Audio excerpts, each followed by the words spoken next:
Hi, I'm Jay Beaumont, and for the next half hour, I'm going to interview an expert on callitrichid primates, the tamarins and marmosets. Dominic Wormell has worked with callitrichids, both in the wild and in captivity, for 35 years. There are 64 taxa. Some are common, some critically endangered. Callitrichids first appeared in the fossil record between 23 and 5 million years ago. Working with callitrichids and living the wild life looks like this.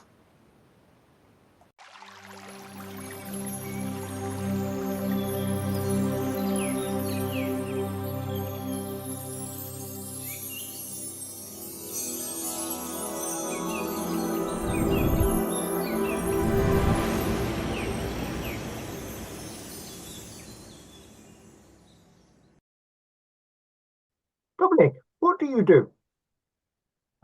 At the moment, I'm a coordinator of the Tamarin Trust, which is a newly set up charity registered in England and Wales to support those in Brazil and Colombia who are working in the front line to save tamarins and marmosets.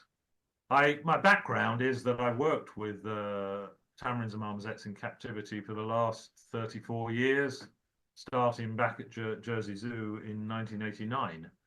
So, I fell in love with them then. I was particularly inspired by Jeremy Mallinson, who worked alongside Gerald Durrell for so many years. And he was particularly fond of the lion tamarins of Brazil, and he set up the International Lion Tamarin Conservation Committee. Dominic, what I'd like to do is set the scene for any conservation student watching this regarding tamarin and marmoset conservation, and then focus in on jobs for aspiring conservationists. So, what jobs are there with tamarins and marmosets, Dominic? In terms of jobs, you'd first immediately look at zoos, zoological collections, and voluntary work at a zoo, and then that would lead to hopefully to full-time employment working with them. But what I would stress is that carrying out research while you're a student at a college, a research project on tamarins and marmosets, because you can find them, like I said, in lots of institutions, and indeed some further education colleges have callitrichid collections. Usually it's the common marmosets or the black penciled marmoset. So you would have opportunities to carry out research, and that really does hold you in good stead, to an employer.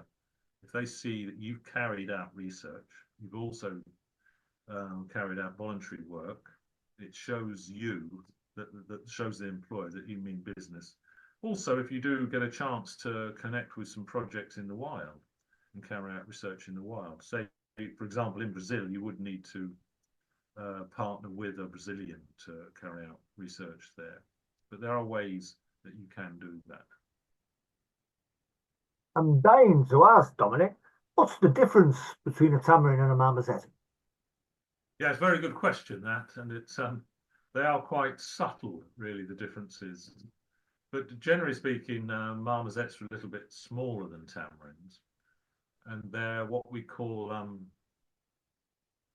obligate gum feeders. Generally, they do feed on gum a lot in the wild, and they have a specialized gut to deal with the secondary fermentation of the gum. It's a complex polysaccharide.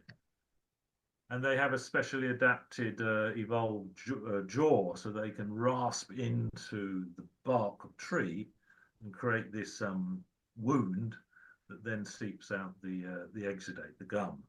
And it's a resource that tamarins can't actually get in to, but they can feed on gum opportunistically, and they don't have a specialized lower gut to feed on it.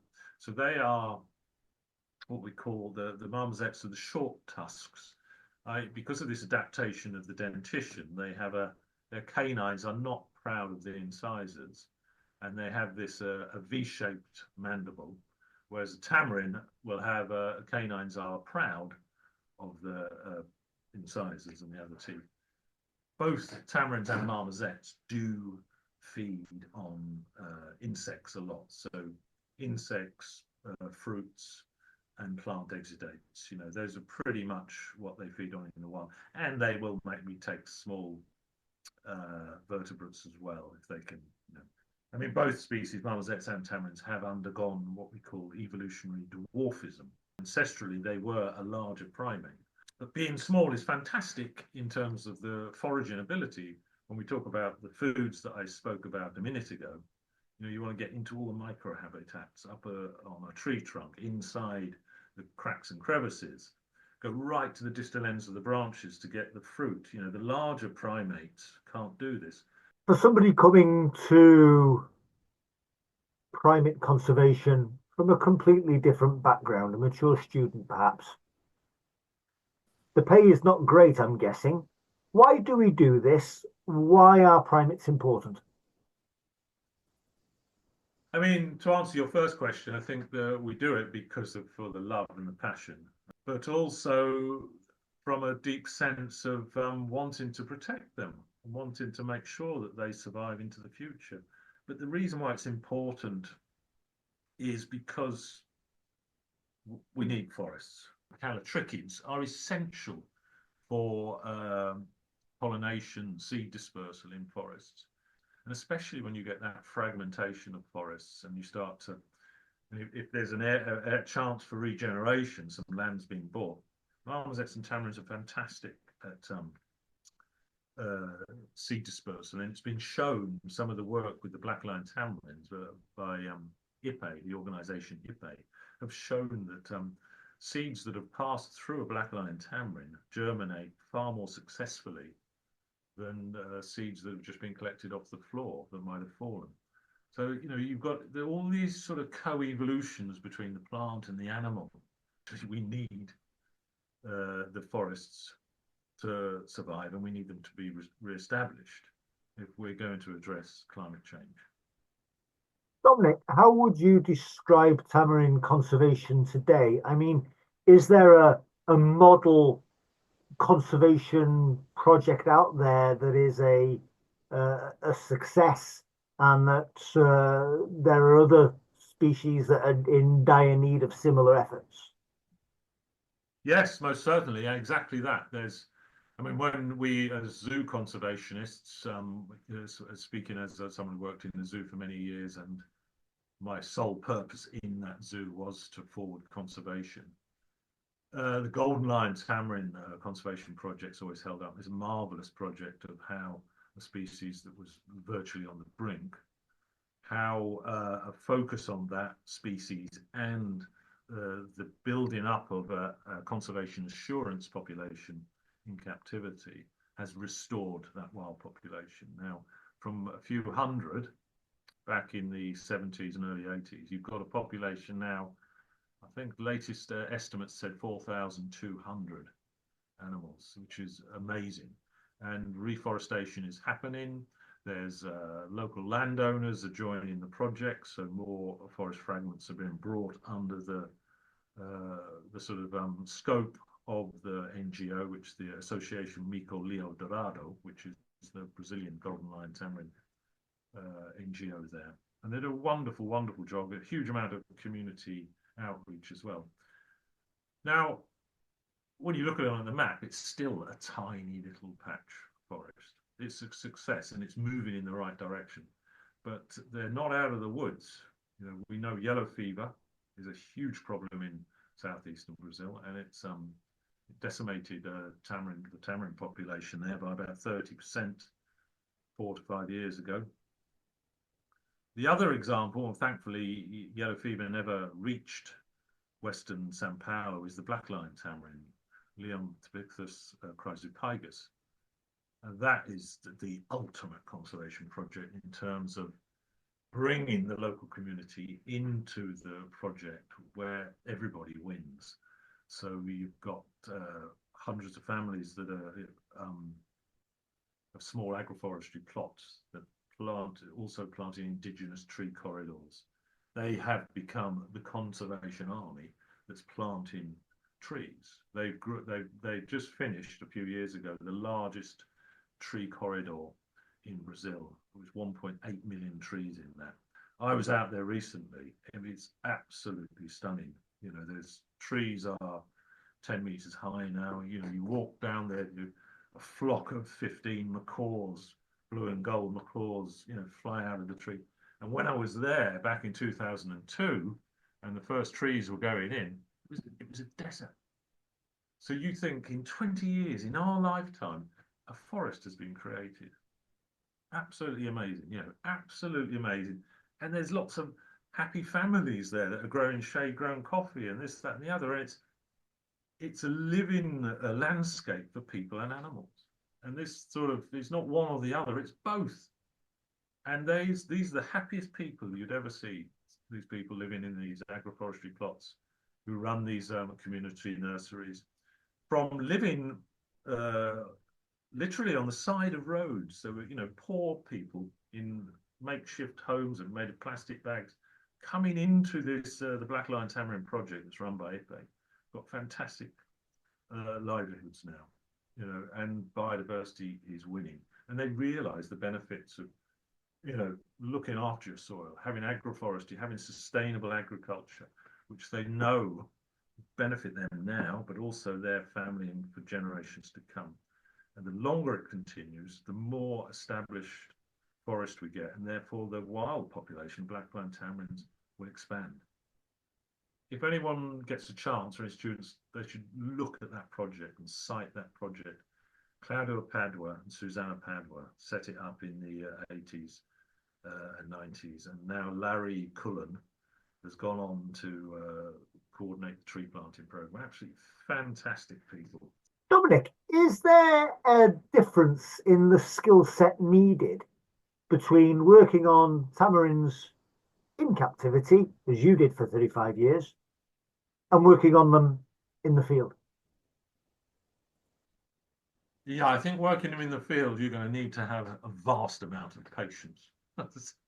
And you'll be able to stand at the bottom of a tree with a crook in your neck looking upwards. You know, it is rewarding, but obviously working in captivity, you are seeing the animals a lot more closely. You're seeing their behaviors, and in many ways you can study them in greater detail in their behavior and the way they raise their young, communicate, and all these subtle behaviors that you won't necessarily be able to see in the wild usually. But there are very interesting things in the wild that you can get.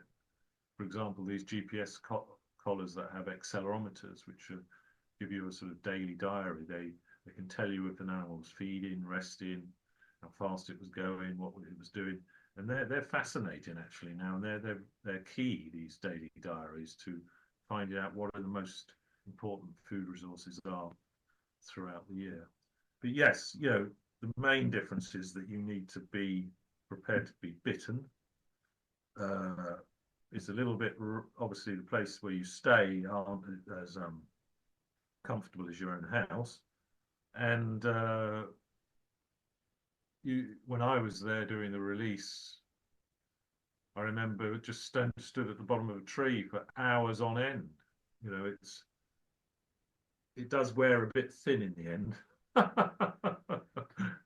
You want to go off for a cup of tea and then come back and be able to see your tamarins, because they're in the same place as they were when you left them when they're in captivity. Obviously, you want to create a wonderful enclosure for them in captivity that mimics a rainforest. But yes, I think it's quite a bit tougher in the field. So you're going to have to be prepared to be uncomfortable and have a lot of patience. Dom, we've both heard and read people's opinions saying wild animals belong in the wild, not in captivity. What do you say to that?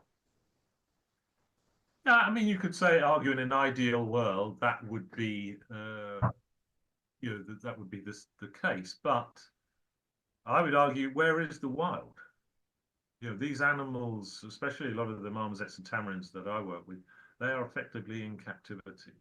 If they're in a small patch of forest, and I've shown you those videos where they're effectively, clinging to existence. They have to crawl across some open fields and risk either being hit on the roads or people's pets or dogs or cats capturing them.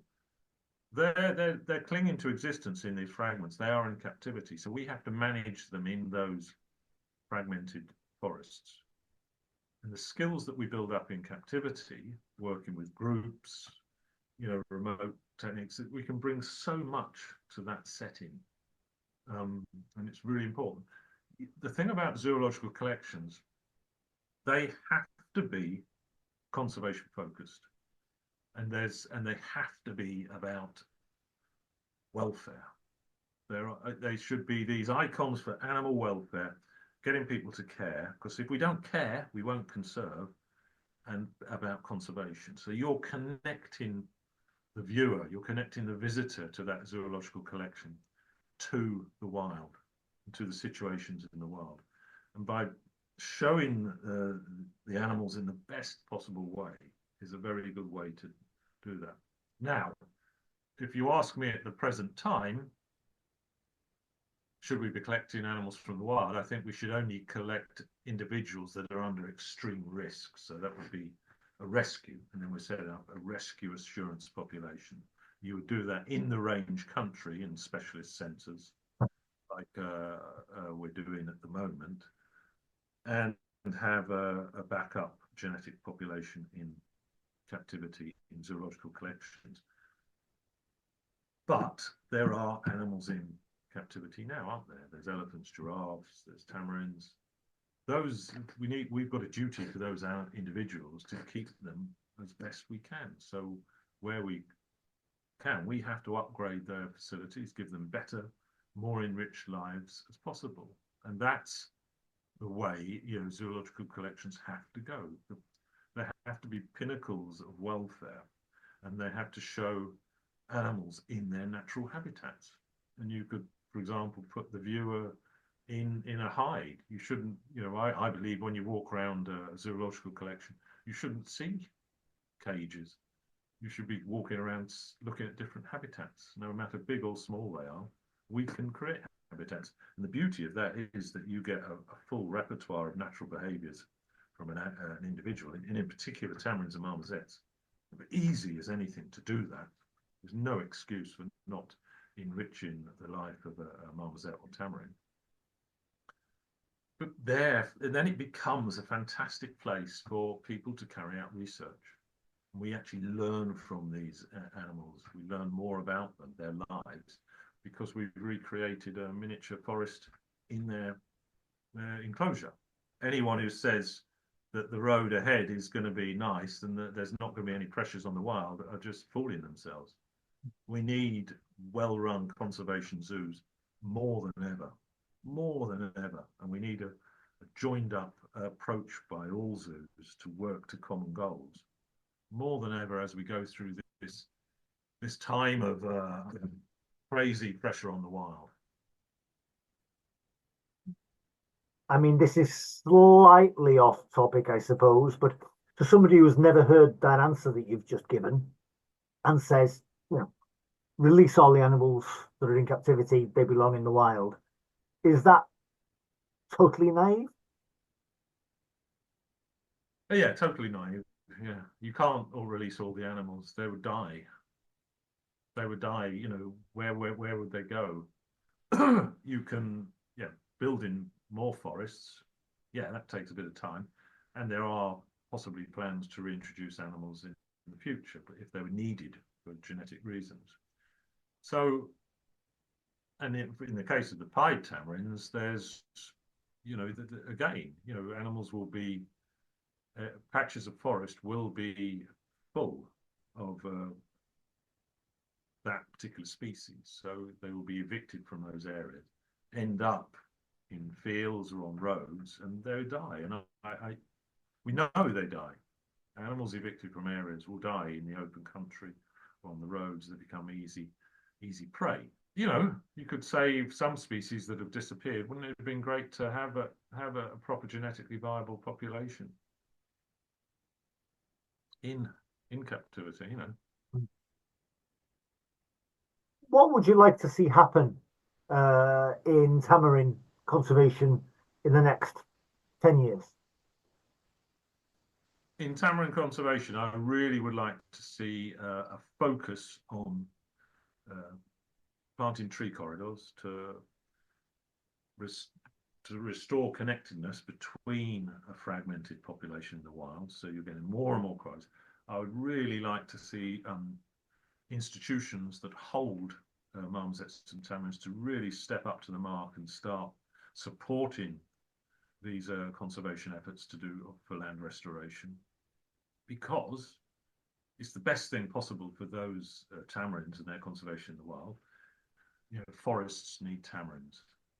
We need forests. Let's restore forests and tamarins at the same time. But let's support those people properly. At the moment, you know, people like Rodrigo de Carvalho and others, that, you know, they're doing this out of their own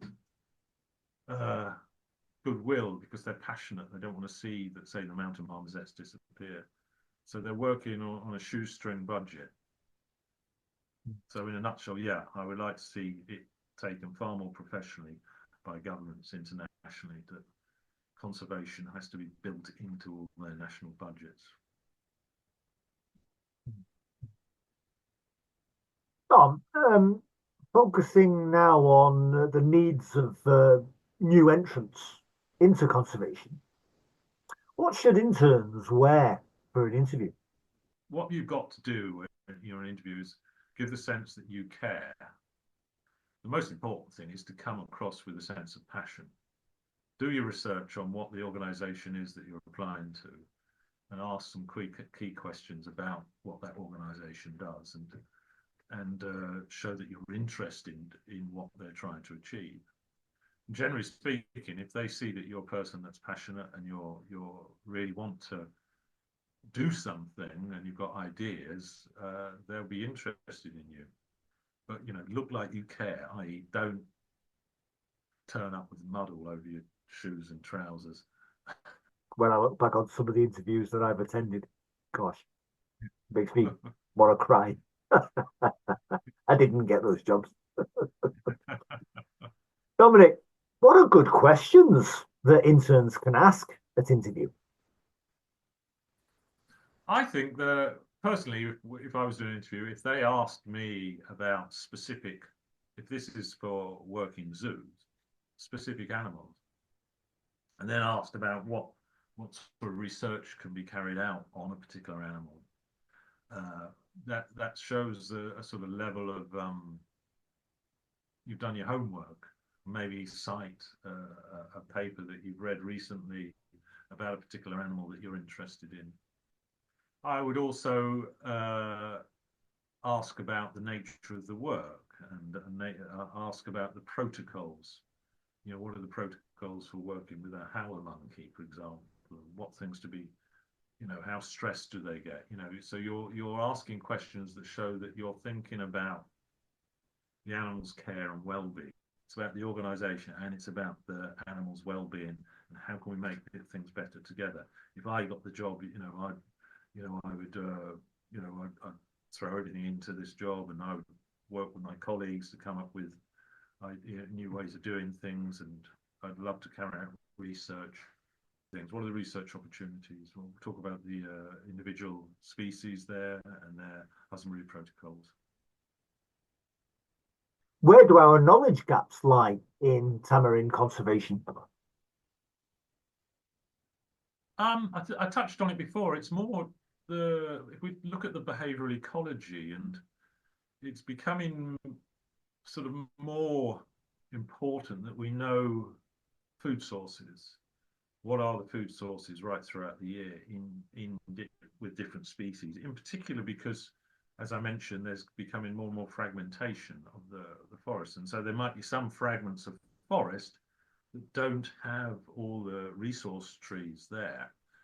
And so if we can find out more about what are all the multitude of different food sources of a species right throughout that year, then we can start to embellish those impoverished or denuded fragments with key species to keep the animals going. So in terms of a conservation point of view, that's really important because as climate change is starting to affect a bit of the seasonality, with the wet season starting to come a lot later in some areas in Brazil, we will need to maybe think about planting species that are a bit more resilient and will fruit that bit longer or that bit earlier, because we know at the beginning of the wet season is usually the time when mothers will give birth, and it's usually so that they're lactating while there's a ready food source around with the fruiting trees. So I think lots of information around research around that would be really good, but also suggest a research project for an undergraduate student on tamarins, please. I think what would be very, very interesting, and it's something that is hard to study in the wild, is, I don't know how it'd be set up in captivity, is the sort of co-evolution, how the tamarins and marmosets use different species of plants. Now, there was a group of silvery marmosets at Jersey Zoo that used to tap into two different species of plants there, the wild cherry, Prunus avium, and there was a Portuguese laurel, which again is a prunus, genus Prunus, and they would how do they know those two species have got gum that they can feed on? To study that behavior in captivity and study the, if you like, the cooperation or the competition within the group, because what they do is they gouge and make a hole and they leave it. Then the gum starts to collect overnight, and they rush out in the morning and they go to this. In the wild, they would have different trees that they visit, and they territorially mark. But there's far more subtleties to it than that. And setting up that sort of situation in captivity would be really good to study. But also, if someone had a tropical house and they were starting to grow Brazilian or Colombian trees that we know that tamarins use, say for example Cecropias or Parkia or Inga, these sort of trees, how do they get the food from the seeds? And indeed, of the many other species, how do they access the food? What benefits there are to the trees? I know when I was in Brazil recently, in Manaus, Marcelo Gorda was showing me this fig that a lot of the pied tamarins feed on. And the fig tree will only can only be pollinated by a microscopic wasp that goes inside the tiny corolla flower of the fig, and then lays its eggs, and then it's the germinating larvae that then come out and fly onto another fig that pollinates that species. And of course, there's many different types of fig there. There might be some very, very interesting relationships between marmosets and tamarins and pollination of trees and seed dispersal that we don't know about. That would be very interesting. But also the other one that was a project that I started working on before I left Durrell was at Jersey Zoo, was artificial nest boxes. How do we get tamarins and marmosets to use, or in particular lion tamarins, to use young forests?